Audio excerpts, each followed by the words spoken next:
지난주일 우리는 그리스도 예수 안에 있는 사람의 삶의 자리가 남다르다는 것을 보았습니다. 결코 정죄가 없는 삶, 그 누구에게도 정죄받지 않고 그 누구도 정죄하지 않는 자유한 삶, 그것이 바로 그리스도 예수 안에 있는 사람입니다. 그리스도 예수 안에 있는 사람이 이런 삶의 자리에 있을 수 있는 것은 죄와 사망의 법이 아니라 생명의 성령의 법에 적용 아래 있기 때문입니다. 가지에서 떨어진 사가 반드시 밑으로 떨어집니다. 왜 떨어질까요? 사과가 밑으로 떨어지는 것은 땅에서 끌어당기는 중력의 법칙 아래 있기 때문입니다. 하지만 날아가는 새는 땅으로 떨어지지 않습니다. 새가 날갯짓을 하는 동안에는 아래로 끌어다니는 중력을 이겨내게 하는 양력이라는 새로운 법칙이 작용하기 때문입니다. 그리스도 예수 안에 있는 사람은 죄와 사망이 끌어당기는 삶을 사는 사람이 아니라 생명의 성령이 이끄는 삶을 사는 사람입니다. 그리스도 예수 안에 있는 사람에게 죄와 사망의 법칙이 아니라 생명의 성령의 법칙이 적용되는 이유가 무엇일까요? 그것은 하나님께서 죄와 사망 아래 있던 우리를 위하여 행하신 일 때문입니다. 하나님은 죄 있는 육신의 모양으로 자기 아들을 보내사 우리를 대신하여 정죄받게 하심으로 율법의 요구가 단번에 온전히 이루어지게 하셨습니다. 그로 인해 마침내 우리는 죄와 사망의 법에서 해방되었습니다. 참으로 안타까운 사실이 있습니다. 오늘날 교회를 다니면서도 하나님께서 예수님을 통해 우리에게 주신 이 놀라운 은혜와 생명을 온전히 누리지 못하며 살아가는 사람이 의외로 너무나 많다는 것입니다. 십자가의 은혜를 안다고 하면서도 왜 삶 속에 기쁨과 능력이 부족할까요? 그것은 우리가 그저 교회에 다닌다는 것과 성경이 말하는 진짜 그리스도인이 된다는 것에 엄청난 차이를 자주 놓치기 때문입니다. 여러분, 그리스도인이란 누구입니까? 어떤 사람을 가리켜 그리스도인이라고 부릅니까? 성경에서 이 위대한 이름이 처음 등장하는 곳은 사도행전 11장 26절입니다. 만남에 안디옥에 데리고 와서 둘이 교회에 1년간 모여서 큰 무리를 가르쳤고 제자들이 안디옥에서 비로소 그리스도인이라 일컬음을 받게 되었더라. 안디옥에 있던 예수님의 제자들이 역사상 처음으로 그리스도인이라고 불리게 되었습니다. 주목할 점은 이 이름은 제자들이 스스로 붙인 이름이 아니라는 사실입니다. 당시 안디옥 사람들은 예수 믿는 사람들을, 주변에 예수 믿는 사람들을 보며 충격을 받았습니다. 그들의 삶의 태도, 고난을 대하는 방식, 서로를 사랑하는 모습이 세상 사람들과 완전히 확연하게 달랐기 때문입니다. 그래서 세상이 그들을 가르쳐 저들은 그리스도에게 속한 사람들이다, 즉 그리스도인이라고 부르기 시작한 것입니다. 그렇다면 무엇이 그들을 그토록 다르게 만들었을까요? 착하게 살려는 그들의 남다른 의지와 노력 때문이었을까요? 아닙니다. 오늘 본문 9절의 말씀은 그 질문에 대해 가장 명쾌하고도 본질적인 대답을 우리에게 들려줍니다. 우리 함께 한번 읽어볼까요? 만일 너희 속에 하나님의 영이 거하시면 너희가 육신에 있지 아니하고 영에 있나니 누구든지 그리스도의 영이 없으면 그리스도의 사람이 아니라. 그리스도인에 대한 이보다 명쾌한 정의는 없을 것입니다. 우리가 그리스도인이라고 불리는 것은 다른데 이유가 있지 않습니다. 하나님의 영, 그리스도의 영이 우리 안에 있기 때문입니다. 그리스도의 영, 하나님의 영은 모두 성령님을 가리킵니다. 바울이 누구든지 그리스도의 영이 없으면 그리스도의 사람이 아니라 이렇게까지 확정적으로 단언한 이유는 바울 자신이 성령의 역사하심으로 말미암아 다메섹 도상에서 너무나 생생하게 예수님을 만난 경험이 있었기 때문입니다. 미국에서 시작되어 우리나라까지 들어와 활동하는 이단 중에 흔히 몰몬교라는 불리는 곳이 있습니다. 과거에는 마릴 성도 예수 그리스도의 교회라 이렇게 불리었는데 요즘 한국에서의 정식 명칭은 예수 그리스도 후기 성도 교회입니다. 거리를 걷다 보면 말쑥하게 정장을 차려입고 둘씩 짝을 지어 다니는 애국인 선교사들이 바로 몰몬 교인들입니다. 중학교 시절 저는 영어를 배우겠다는 호기심에 친구를 따라 그들이 예배하는 곳에 간 적이 있습니다. 그런데 한 가지 이상한 점이 있었습니다. 그들이 모여 예배하는 곳 어디에도 십자가가 보이지 않았습니다. 교회인데 십자가가 없었습니다. 제가 그 이유를 물었을 때 그들이 했던 대답을 지금도 잊혀지지 않습니다.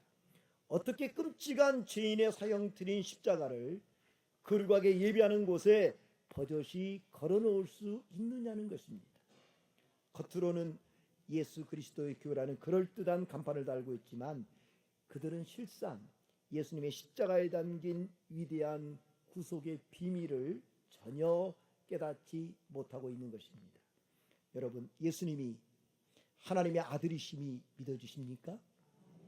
예수님의 십자가의 죽으심이 다른 사람이 아니라 바로 나의 죄 때문이라고 믿어지십니까? 예수님께서 십자가에서 죽으심으로 나의 죄가 온전히 용서받았음이 믿어지십니까? 그래서 예수님이 나의 주, 나의 하나님이라고 고백되십니까?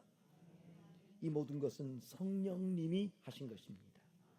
많은 사람들이 성령님 하면 불, 뜨거움, 은사, 방언 이런 것들을 연상하면서 성령을 단순히 능력이라고 생각합니다. 그래서 성령 받았다면 그 사람은 능력 받았다고 생각합니다. 이는 성령님의 또 다른 면, 즉 인격성을 제대로 이해하지 못하는 데서 비롯된 것입니다. 성령님은 분명히 능력을 가지고 계십니다.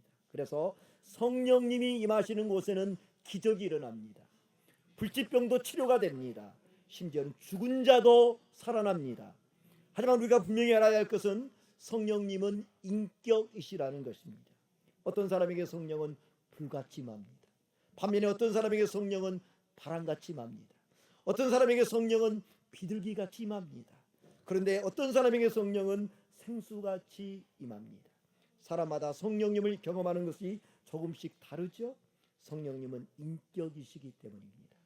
성령님을 능력으로만 이해하는 사람은 성령을 통해 뭔가를 늘 얻어내려고만 합니다.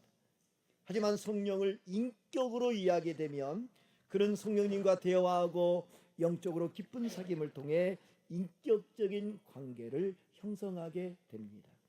물고기가 물을 떠나면 살 수 없듯이 그래서 참된 그리스도인은 성령을 떠나서 살 수 없는 것입니다. 그러므로 이제 그리스도 예수 안에 있는 자에게는 결코 정죄함이 없다고 감격선을 선언했습니다. 그리고 이어지는 2절 이하의 말씀에서 반복되는 단어가 있습니다. 그것은 바로 영입니다. 영. 영어 성경에는 영이라는 단어가 대문자 더 스피릿으로 표현되어 있습니다. 이는 성령님을 가리킵니다. 예수님을 만난 후부터 바울이 쓰는 단어 중에 성령님이 자주 반복되어 나온다는 것은 그가 늘 성령을 의식하며 성령과 동행하는 삶을 살고 있음을 반증합니다. 다메섹 도상에서 부활하신 예수님을 강한 빛으로 만난 이후 바울의 삶을 한마디로 표현하면 그것은 성령을 따라 행하는 삶이다. 이렇게 말할 수 있습니다. 예수님을 믿고 따르는 신앙생활의 모습 언뜻 보면 다 비슷비슷해 보이죠. 그런데 결코 그렇지 않습니다. 사도 바울은 신앙생활의 모습을 두 종류로 구분했습니다. 5절 말씀이죠. 육신을 따르는 자는 육신의 일을, 영을 따르는 자는 영의 일을 생각하나니. 가장 최근에 한글 번역본인 새한글 성경으로 5절을 다시 한번 읽어드립니다. 몸뚱이를 따라 사는 사람들은 몸뚱이의 일들을, 성령님을 따라 사는 사람들은 성령님의 일들을 마음에 둡니다. 육신이라는 단어를 몸뚱이라는 표현으로 바꾸어 읽으니까요, 그 의미가 우리 피부에 훨씬 더 생생하고 광렬하게 와닿습니다. 바울은 5절에서 신앙생활의 모습을 육신을 따르는 자와 영을 따르는 자로 구분했는데 이는 예수를 믿는 사람과 믿지 않는 사람에 대한 그런 구분이 아닙니다. 예수님을 믿는 사람들 중에 육신을 따르는 형태의 신앙생활이 있고 성령을 따르는 신앙생활의 형태가 있다는 것입니다. 이것을 어떤 사람은 육에 속한 그리스도인과 영에 속한 그리스도인은 같지만 앞에 뭐가 붙이느냐에 따라서 의미가 달라집니다. 육에 속한 그리스도인, 영에 속한 그리스도인, 이렇게 구분하기도 했습니다. 이 둘을 구분하는 결정적인 차이가 있습니다. 그것은 다름 아닌 생각입니다. 누가 육신을 따르는 자입니까? 육신의 일을 생각하는 사람이 육신을 따르는 자입니다. 누가 영을 따르는 자입니까? 영의 일을 생각하는 사람이 영을 따르는 사람입니다. NIV 영어 성경은 여기 육신을 죄악된 본성, sinful nature라고 번역하면서 육신의 일을 생각하는 것은 죄악된 본성이 갈망하는 것에 계속하여 마음을 쏟고 있는 상태로, 영의 일을 생각하는 것은 성령이 갈망하는 것에 계속하여 마음을 쏟고 있는 상태로 표현하고 있습니다. 흥미로운 것은 육신을 따르는 사람이나 영을 따르는 사람을 똑같이 무언가를 갈망하는 사람으로 표현하고 있다는 것입니다. 갈망, 다른 말로 하면 목마름이죠. 그런데 그 목마름의 방향과 내용이 육신을 따르는 사람과 영을 따르는 사람이 서로 완전히 다릅니다. 나침반을 한번 생각해 보십시오. 정상적인 나침반의 바늘은 항상 북극을 가리키도록 만들어져 있습니다. 그래서 길을 잃은 사람도 나침반이 가리키는 방향을 따라가면 길을 되찾게 됩니다. 그런데 이 나침반 바로 옆에 강력한 자석 하나를 두면 어떻게 될까요? 나침반의 바늘은 더 이상 북극을 향하지 않고 바로 자기 옆에 있는 자석을 향해서 획 돌아가 버립니다. 아무리 비싸고 정교한 나침반이라도 자기 옆에 있는 자석의 영향을 받는 순간 그 나침반은 더 이상 길을 찾는 도구가 되지 못합니다. 육신을 따르는 사람이 바로 이와 같습니다. 하나님의 영광이라는 북극을 향해야 될 마음의 나침반 바로 옆에 나 자신이라는 강력한 자석을 두고 있는 사람이죠. 이들은 자신의 욕망을 충족하는 일에 온통 마음을 쏟습니다. 철저히 자기 중심적이고 영적인 방향이 애곡된 삶의 태도를 가집니다. 그러다 보니 육신을 따르는 사람에게 조건 아픔의 기준은 다른 데 있지 않습니다. 자신에게 유익하면 좋은 것이고 반대로 자신에게 유익하지 않으면 모두 나쁜 것입니다. 자석에 좌우되는 나침반처럼 이들은 신앙생활을 하면서도 자기 중심을 벗어나지 못합니다. 예배를 드려도 하나님을 기쁘시게 하기 위해서가 아니라 자기 만족을 위해서 드립니다. 교회에서 봉사를 해도 자기가 좋아서 또 자기를 위해서 합니다. 그래서 누군가 자신을 알아주지 않으면 봉사하다가 섭섭해합니다. 바늘의 방향이 하나님이 아니라 철저하게 자기 자신을 향하고 있기 때문입니다. 바울은 로마서 1장 28절에서 육신의 생각을 따라 육신대로 사는 사람의 내면의 모습을 이렇게 고발합니다. 또한 그들이 마음에 하나님 두기를 싫어하며 하나님께서 그들을 그 상실한 마음대로 내버려 두사 합당하지 못한 일을 하게 하셨으니. 육신의 생각을 따라 육신대로 사는 사람의 마음, 하나님 두기를 지독히도 싫어합니다. 그 결과가 무엇입니까? 영적인 면역력이 완전히 무너져 내는 그 상실한 마음에서 합당치 못한 죄의 증상들이 쏟아져 나옵니다.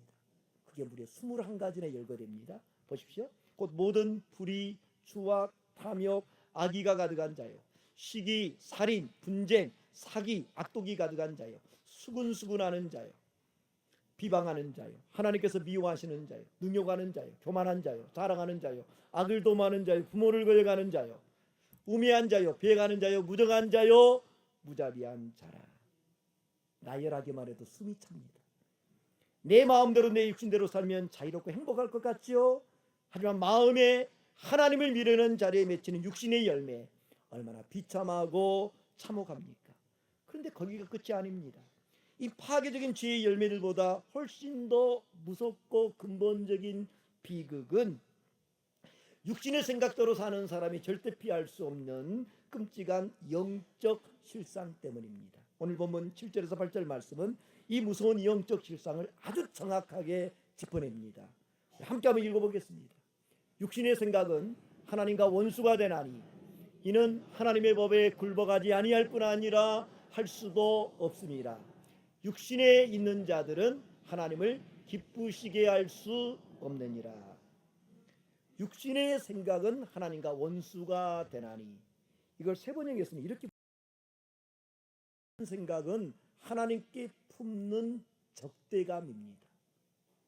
육신의 생각이 하나님을 향해 품는 적대감이래요. 여러분, 하나님을 향해 적대감을 품다니, 이는 결코 단순하게 넘어갈 문제가 아닙니다. 예수님께서는, 하나님께서 우리에게 원하시는 것이 두 가지가 있는데, 그 중에 첫 번째를 마음을 다하고 성품을 다하고 힘을 다하여 내 하나님 여호와를 사랑하는 것이라고 하셨습니다. 인생의 마지막 날 우리는 다른 것으로 심판받지 않습니다. 마땅히 사랑해야 될 하나님을 사랑하지 않고 다른 것들을 사랑한 것 때문에 심판받습니다. 그런데 육신을 따르는 사람들은 하나님을 사랑하지 않습니다. 아니, 사랑할 수가 없습니다. 도리어 심한 적대감을 갖습니다. 이런 사람들은 하나님의 법에 굴복할 수도 없습니다. 굴복하지 아니할 뿐이라 할 수도 없다고 그랬죠. 당연하죠. 하나님을 미워하고 적대감을 가진 사람이 하나님의 법, 즉 그분의 말씀을 듣고 순종할 리가 없습니다. 그래서 바울은 8절에서 육신에 있는 자들을 향해서 하나님을 기쁘시게 할 수 없느니라고 했습니다. 이 얼마나 안타까운 모습입니까? 인간의 본분이 무엇입니까? 개혁주의 신앙의 대표적인 신앙 문답서로 여겨지는 웨스트민스터 소위 문답의 제1문답은 사람의 제일 되는 목적은 하나님을 영화롭게 하는 것과 그를 영원토록 즐거워하는 것이라고 했습니다. 이를 한마디로 줄이면 사람의 제일 되는 목적은 먹든지 마시든지 무엇을 하든지 하나님의 기쁨이 되는 것입니다. 영의 생각은 하나님을 기쁘시게 하고자 하는 열망, 즉 갈망입니다.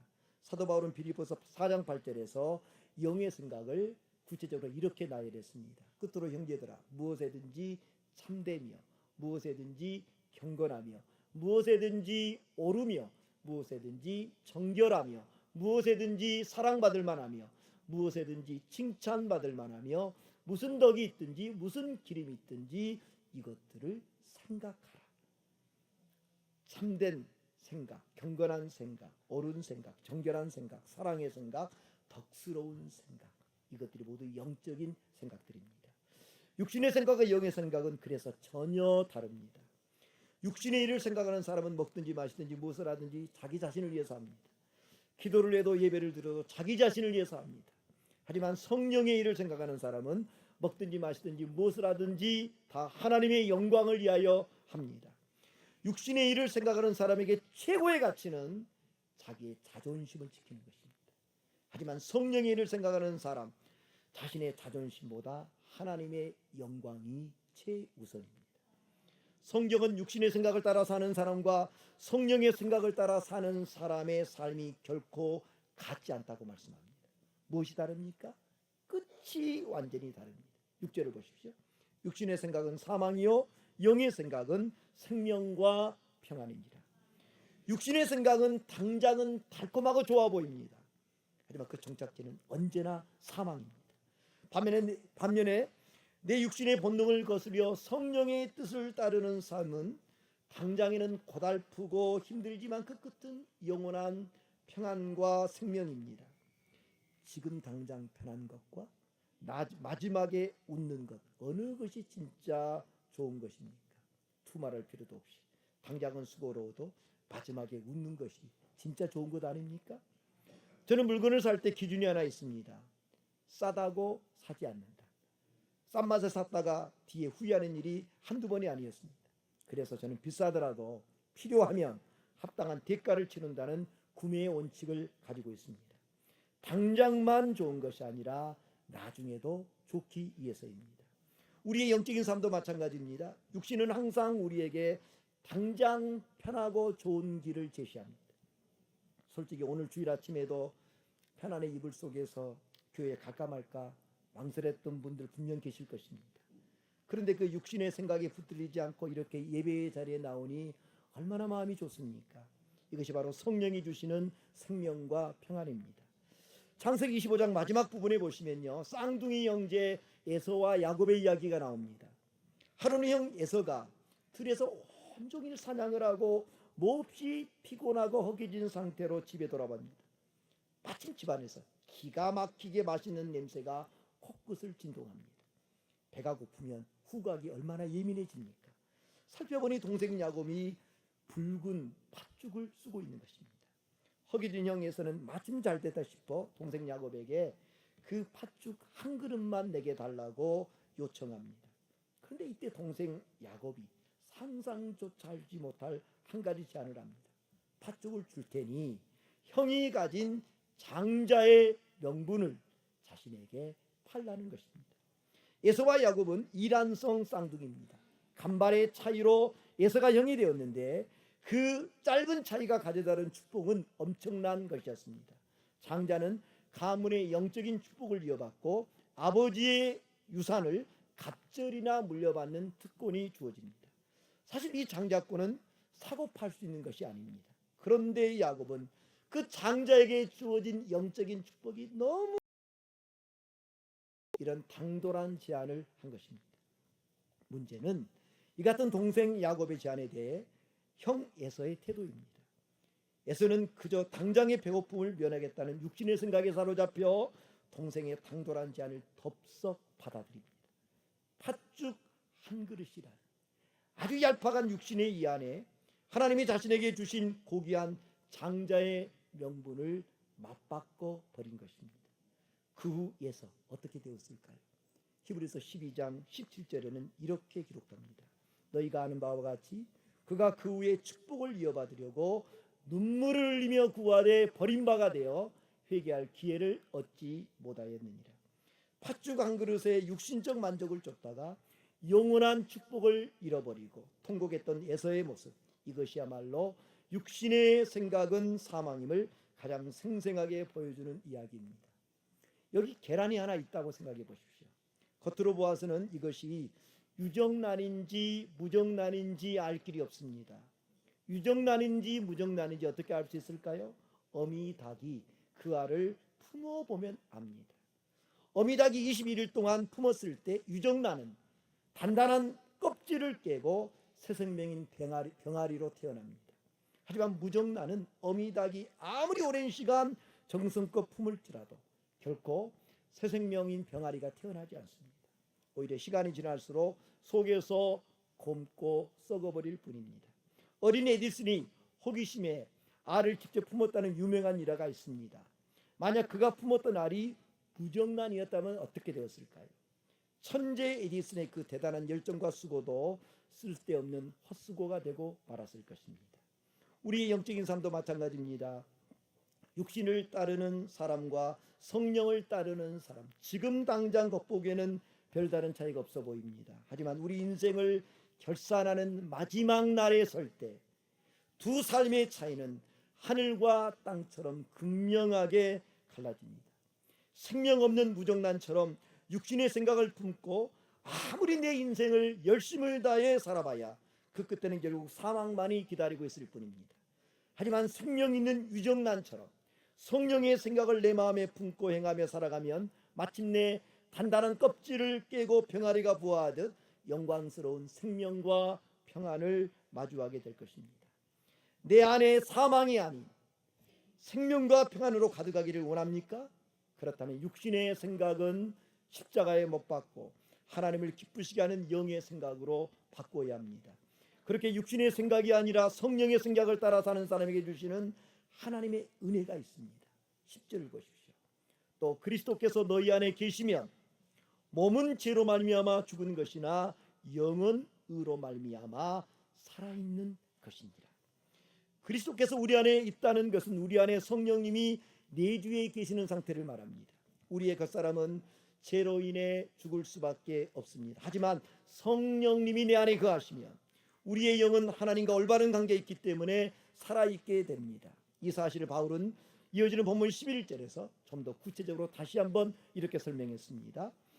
예수를 죽은 자 가운데서 살리신 이의 영이 너희 안에 거하시며, 그리스도 예수를 죽은 자 가운데서 살리신 이가 너희 안에 거하시는 그의 영으로 말미암아 너희 죽을 몸도 살리시리라. 물만 바꾸어도, 음식만 바꾸어 먹어도 체질이 변한다고 하지 않습니까? 하물며 성령이 우리 안에 내주하시는데 얼마나 큰 변화가 일어나겠습니까? 성령님이 우리 안에 내주하시면, 성령이 내 안에 계시면 병든 몸이 튼튼한 몸이 됩니다. 빈궁한 삶이 부유한 삶이 됩니다. 알코올 중독, 도박 중독, 모든 중독에서 해방되어집니다. 촌티가 나는 사람이 귀티가 납니다. 얼굴이 달라집니다. 죄로 인해 늘 어둡던 얼굴이 기쁨이 가득한 얼굴로 변합니다. 그리고 가장 중요한 변화, 마지막 날 예수님의 부활을 나의 부활로 경험하게 됩니다. 오늘은 5월의 첫 주일이자 어린이 주일입니다. 어린아이들을 가만히 들여다보면 신앙적으로 배울 점이 한두 가지가 아닙니다. 여러분은 혹시 엄마 껌딱지라고 불리는 아이를 보신 적 있나요? 엄마가 주방에서 설거지라도 하려면 어느새 달려와서 바리춤을 꼭 잡고 놓지 않습니다. 엄마가 한 발자국 떼기라도 하면 아이는 아예 엄마 발등에 올라타 대롱대롱 매달려 갑니다. 이 아이는 본능적으로 아는 것입니다.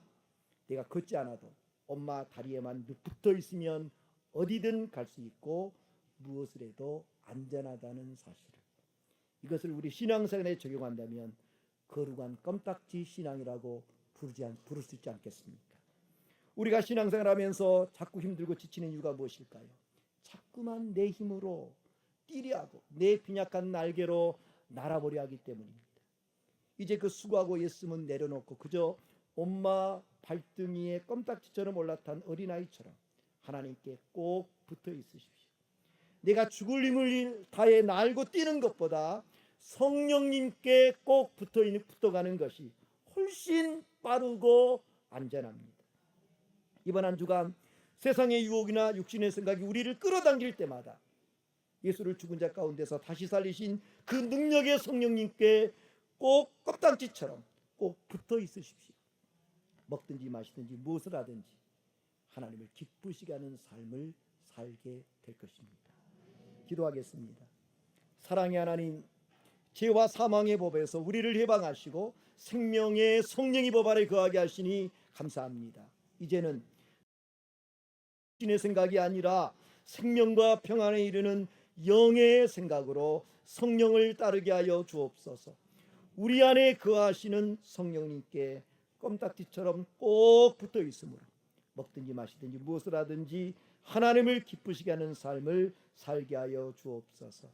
예수님의 이름으로 기도하옵나이다. 아멘.